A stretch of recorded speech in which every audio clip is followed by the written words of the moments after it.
ഇക്കഴിഞ്ഞ ജൂൺ 9 നടന്ന കേന്ദ്ര മന്ത്രിസഭയുടെ സത്യപ്രതിജ്ഞ ചടങ്ങുമായി ബന്ധപ്പെട്ട നിരവധി കൗതുകരമായ വാർത്തകൾ സോഷ്യൽ മീഡിയയ്ക്ക് കൊണ്ടുകിടക്കുന്നുണ്ട്. മൂന്നാം മോദി സർക്കാരിൻ്റെ സത്യപ്രതിജ്ഞ രാഹുൽ ഗാന്ധി തത്സമയം കാണുന്നു എന്ന തരത്തിലൊരു വീഡിയോ ഇപ്പോൾ പ്രചരിക്കുന്നു. വൈറലാ. ഇതിൻ്റെ സത്യാവസ്ഥയിലേക്കാണ് നമ്മൾ നിങ്ങളുടെ ശ്രദ്ധ ക്ഷണിക്കുന്നത്. नरेंद्र दामोदर दास मोदी ईश्वर की शपथ लेता हूं. തന്റെ വാഹനത്തിലിരുന്ന് സ്ക്രീനിൽ മോദിയുടെ സത്യപ്രതിജ്ഞ കാണുന്ന രാഹുൽ ഗാന്ധിയെ കളിയാക്കി നിരവധി പേരാണ് രംഗത്ത് വന്നത്. സൂക്ഷ്മ പരിശോധനയിൽ വീഡിയോയിൽ സ്ക്രീനിൽ തെളിയുന്നത് 2019 മോദിയുടെ സത്യപ്രതിജ്ഞയാണെന്ന് വ്യക്തമായി. नरेंद्र दामोदर दास मोदी ईश्वर की शपथ लेता हूं कि मैं विधि द्वारा स्थापित.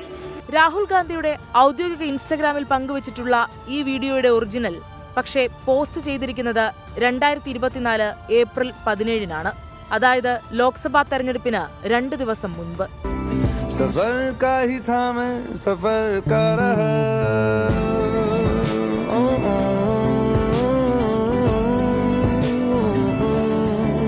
ഇന്ത്യയെപ്പറ്റി ചിന്തിക്കുന്നു, ഇന്ത്യക്ക് വേണ്ടി തിരയുന്നു എന്ന തലക്കെട്ടിൽ പോസ്റ്റ് ചെയ്ത വീഡിയോയിൽ കറുത്ത സ്ക്രീനാണ് രാഹുലിന് മുൻപിൽ കാണാൻ സാധിക്കുക.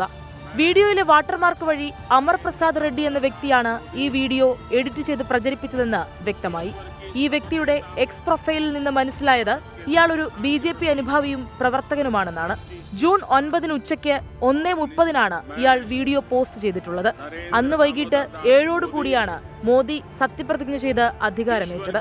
മനഃപൂർവ്വം രാഹുൽ ഗാന്ധിയെ അപകീർത്തിപ്പെടുത്താൻ ചമയ്ക്കപ്പെട്ട വ്യാജ വീഡിയോയാണിത്. Fact check desk 24.